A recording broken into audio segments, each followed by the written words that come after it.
Hi, so today we're going to talk about a few vocal recording and mixing tips. First thing is dealing with plosives. If you don't know what plosives are, they're all the consonants that push air. So h, p, b, d, and t to the most extent. F as well, obviously. Now all of those are going to push air directly into the microphone, which makes it distort. So you don't want that. And most dynamic mics like SM58s have a little bit of a speaker grill on them with some foam that prevents plosives to a certain extent, though not massively.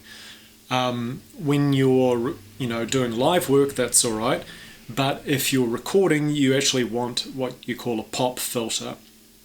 You can buy pop filters.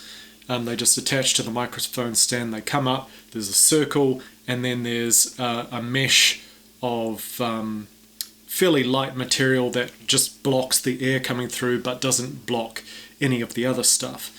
If you don't have one, or if you don't have money, you can make one for yourself just by using some coat hanger wire. Just wind it up and then make a circle out of it, and then some pantyhose and just drag that over the circle, and there, boom, got a frickin' pop filter. So once you've got your pop filter, that puts paid to all the plosives. That's out of the way. Then once you've actually got the sound into the computer, then generally speaking people want to deal with S's. So particularly for certain mics like small diaphragm condensers, large diaphragm condensers too, any mic that's got a tube in it, will all tend to create an unnecessary amount of volume for the letter S. And you can just use a de-esser, and a de-esser plugin is basically just a narrowband compressor, so it's mainly compressing the area from about 4 or 5k up to about 10 or 11k. And it's just compressing that area so it doesn't get too loud compared to the rest of the signal. You can of course do that yourself with any multiband compressor. It's not hard. The disadvantage of de-essers is that they not only drop down the S, they also drop down those frequencies out of all of the rest of the vocal audio. So it can have a dulling effect on the vocal audio. So you find people like Imogen Heap will tend to not use de-essers. They'll tend to do micro cutting of the vocals and just manually cutting out a little, or manually dropping out a little bit of the S's. So just making a clip out of the part of the vocal that's the S, and either cutting some of it out entirely or just dragging the volume of that clip down. That might seem a little bit intensive and maybe a bit more than what you want to do. The other approach, of course, is to be mindful when you're recording, when you're actually singing, and limit the amount of S's that you do, but that requires a little bit of focus and it might take attention away from the rest of the vocal performance. So, weigh it all up. Another thing that you can do on the recording side, particularly if you're on a budget, to get a slightly different or more focused sound, or to compensate for a really bad room, which has got a lot of reflections in it, like this room, what you can do is you can make a cone out of just a piece of cardboard. So let's see if we've got something here. So take this not cardboard, but who cares. Take this thing here, and say you've got your microphone here, you wrap this up, turn it into a cone like that. Ideally it'd be a lot bigger than this. It'd probably come out to about here. That end would go around the microphone, and the other end you cut that off, make it straight, and then you put your pantyhose material over there for your pop filter. Again, larger than this, you probably want it out to about here, so you've got a decent amount of space to actually sing into. And what that does is it changes the EQ of what you're singing in. It changes the sound of it.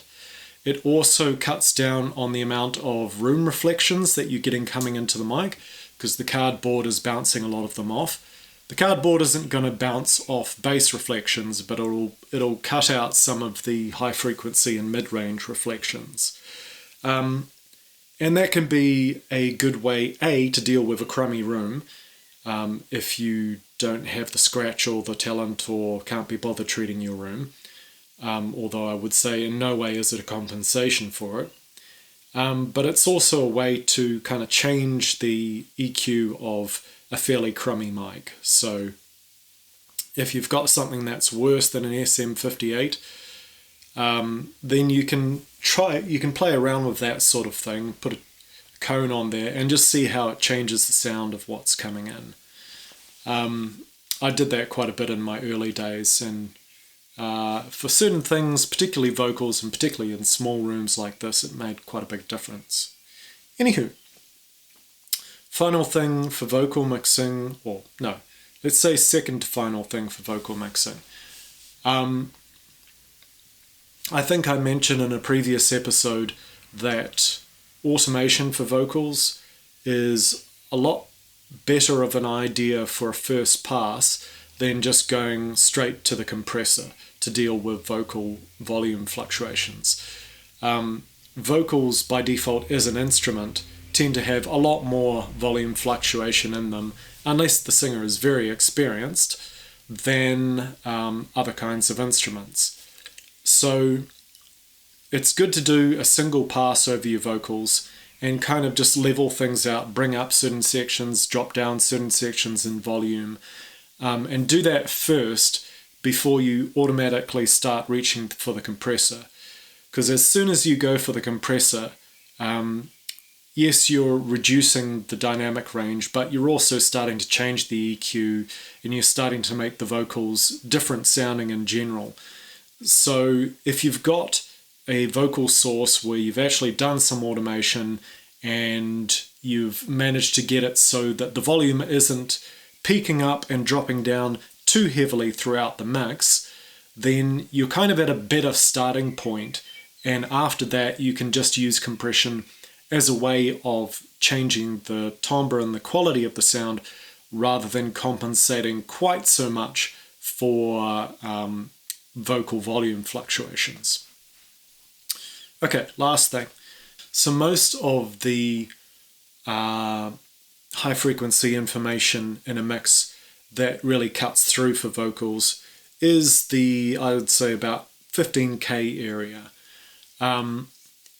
That's really the frequency range that you want to emphasize if you want to get your vocals prominent in a mix without competing with the other instruments. If you're talking about a standard sort of pop or rock mix, there doesn't tend to be a lot of frequency information in the other instruments in that area. So that's where the vocals can kind of get a little bit of high frequency response coming through, get a little bit more clarity to the lyrics and the vocals without starting to cut into the other territory of the other instruments. Once you start getting to the 10K, 11K area, once you start pumping that up, you tend to find that you're competing in particular with the drums and sometimes with bits of other instruments as well, like synthesizers or whatever, depending on what the mix is. But one trick that I find really useful is to take the 15K area of the vocals, which you don't want to pump up by itself either, but you take that. The best way to do this is usually to just create a send on the vocal track and just send that out to another track, and then on that track trim out all of the vocals except for around the 15K area. So that's the only part of the signal that's going through, and then run really heavy compression on that. So what you end up with is you've got your regular vocals coming through and they're nice and balanced and they fit in with the mix, and then you get this super compressed, super heavy 15K only area coming through on another track, and you just sort of push that up to the level where it starts to sound good. And what that will do is it'll take the breathy side of the vocals and it'll just create a nice sort of emphasis around that part of the vocals. And if you do it right, it won't interfere with the other tracks.